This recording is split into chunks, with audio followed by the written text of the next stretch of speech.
సత్తేరా నాయన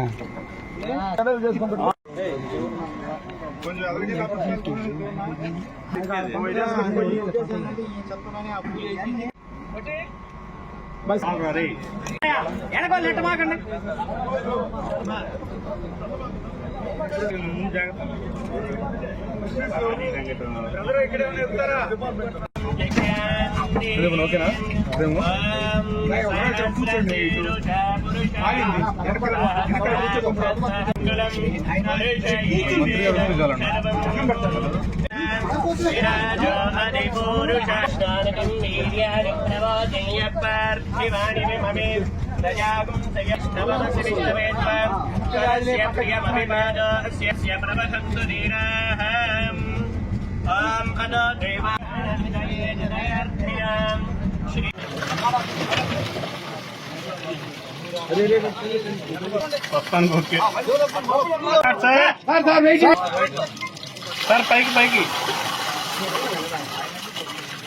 ఆనందంగా అనిపిస్తూ ఉంది. ఎందుకంటే 4 సంవత్సరాల క్రితం గత ప్రభుత్వం గేట్ల రిపేర్లకి గ్రీజుకి డబ్బులు ఇవ్వనందువల్ల గేట్లు కొట్టకపోయినాయి. ఆ తర్వాత రిపేర్లు అన్నారు. మా నాయకుడు ప్రతిపక్ష నాయకుడు ఇక్కడికి వస్తూ ఉంటే ఆ రోజు హడావుడిగా వాటికి స్టాపర్లు పెట్టడం జరిగింది. ఏదో చేసి వదిలేశారు. మళ్ళీ ఇంకో గేటు కొట్టకపోయింది. ఈరోజు పరిస్థితుల్లో మా ప్రభుత్వం వచ్చిన తర్వాత ఆ రోజు లాస్ట్ ఏదో మొదలు పెట్టారు, కానీ మేము పూర్తి చేస్తామన్నారు, చేయలేదు. మేము కూడా ఈరోజు నీళ్లుని నిలవబెట్టగలిగాం. పనులు వేగవంతంగా జరుగుతూ ఉన్నాయి. ఇంకా మిగిలిపోయిన కొద్ది వరకు కూడా ఈ నెలలోనే పూర్తి అయ్యే పరిస్థితి ఉంది. ఆ రోజు గేట్లు కొట్టకపోయినప్పుడు లక్షలాది మత్స్య సంపద సముద్రం పాలైంది. రైతులు పొలాలను ఎండబెట్టుకునే పరిస్థితి. ఇటువంటి పరిస్థితుల్లో ఆ ప్రభుత్వానికి ఈ రైతుల రోదన వినిపించలేదు, అరణ్య రోదన అయిపోయింది. పోనీ ఆ మత్స్యకారుల మీద ఆధారపడుతున్నటువంటి మత్స్యకారులు వాళ్ళు ఎక్కువ మంది గిరిజనులు ఉన్నారు. వారికి ఏమైనా ఆర్థిక సహాయం చేయండి, కోట్లాది రూపాయల విలువైన మత్స్య సంపద పోయిందంటే దాన్ని కూడా చాలా చులకనగా చూసి ప్రవర్తించారు వాళ్ళు. ఏది ఏమైనప్పటికీ కూడాను మా ప్రభుత్వంలో లేట్ అయిన సందర్భంలో కూడా చొరవ తీసుకొని ఇచ్చారు. ఈ విషయంలో ముఖ్యంగా మన విద్యుత్ శాఖ మంత్రులు రవి గారు, అదేవిధంగా నేను, మన జిల్లా అధికారులు అందరూ కూడా చొరవ తీసుకున్నారు. రవి గారు అయితే ఒక ప్రత్యేకంగా 1-2 సార్లు కూడా రివ్యూ కూడా దీనిలో తీసుకోవడం జరిగింది. ఏది ఏమైనప్పటికీ ఈ ప్రాంత ప్రజలకి మళ్ళా నీళ్లు నిలబెట్టాం. ఇది రిజర్వాయర్ మీద ఆధారపడి జీవిస్తున్నటువంటి మత్స్యకారులకి ఈరోజు 20,65,000 చేప పిల్లల్ని మనం ఈ రిజర్వాయర్లో వదలటం చాలా సంతోషం. ఇది 2 నెలల క్రితమే అనుకున్నప్పుడు కూడా ఆ రోజు కొద్దిగా ఇంకొంచెం రోజులు పెరిగితే ఈ సైజు పెరుగుతాయనే ఉద్దేశంతో ఈరోజు అదే సంఖ్య కూడా ఎక్కువగా ఇవ్వడం జరిగింది.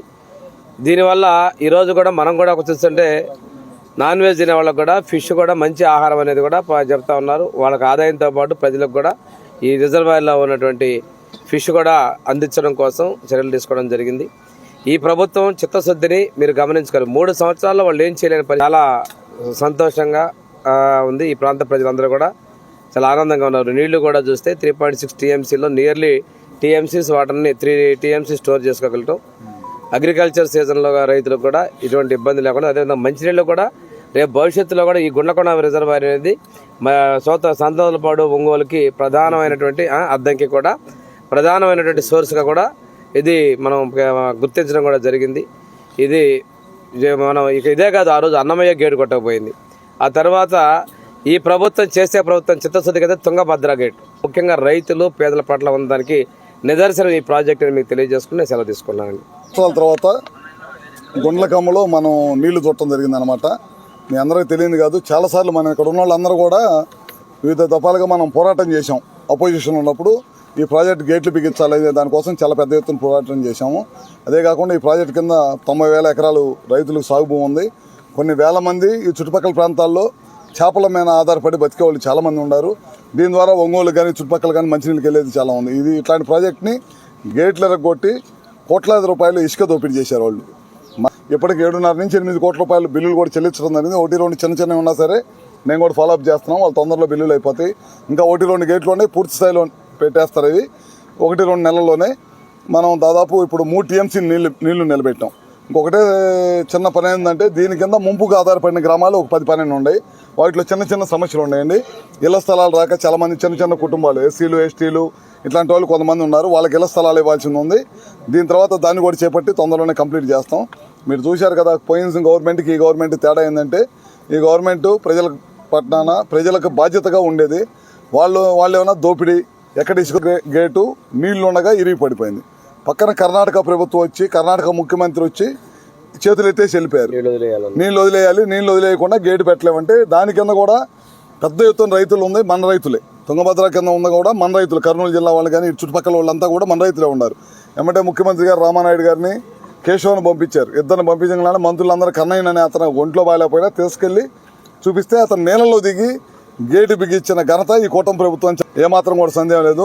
అన్నా క్యాంటీన్లు పెట్టాం, మహిళలకు గ్యాస్ సిలిండర్లు ఇస్తున్నాం, ఇన్ని పథకాలు, రోడ్లు వేస్తున్నాం, సీసీ రోడ్లు, తార్ రోడ్లు గుంటలు పుడిచే కార్యక్రమం చేసాం. 1 కాదు 2 కాదు, చాలా పెద్ద ఎత్తున అన్ని కార్యక్రమాలు చేస్తున్నాం. 7 నెలల్లోనే చేస్తున్నా సరే మన ప్రభుత్వం మీద బురద తల్లే పని చేస్తూ ఉన్నారన్నమాట. దీన్ని ప్రజలందరూ కూడా ఒకసారి గమనించాలి. ఆ ప్రభుత్వానికి ఈ ప్రభుత్వానికి ఈ ప్రాజెక్ట్ ఒకటి చూస్తే మీకు అర్థమైంది. ఇందాక మన మినిస్టర్ గారు చెప్పారు. నాకు తెలిసి అయితే అన్నమయ్య ప్రాజెక్ట్ గేటు కొట్టపోవటం కాదు, మొత్తం ప్రాజెక్ట్ కొట్టపోయింది. మన పక్కన ఉన్న పులిచెంతల గేటు కొట్టపోయింది, ఒక్కడ కూడా చేయలేదు. మనకైతే గేట్లు కొట్టపోతే ఇమీడియట్గా ఇప్పుడు మన ప్రభుత్వం కాకుండా చేపలు వేసాము. ఇవాళ 20,65,000 చేప పిల్లలు అప్పుడెప్పుడో మన ప్రభుత్వం వేస్తే మళ్ళీ ఇవాళ 5 సంవత్సరాలు 6 సంవత్సరాల తర్వాత నీళ్లు పెట్టి చేప పిల్లలు వేసే కార్యక్రమం చేసాం అనమాట. ఇదే కాదు, ఇక రాబోయే రోజుల్లో ఈ ప్రభుత్వం ప్రజలు మమ్మల్ని ఎంత పెద్ద గొప్ప మెజార్టీతో ఎన్నుకున్నారో అంతకు 2 అంతలు బాధ్యతగా ఉంటామని చెప్పి కూడా మరొకసారి తెలియజేసుకుంటూ సెలవు తీసుకుంటా ఉన్నాం.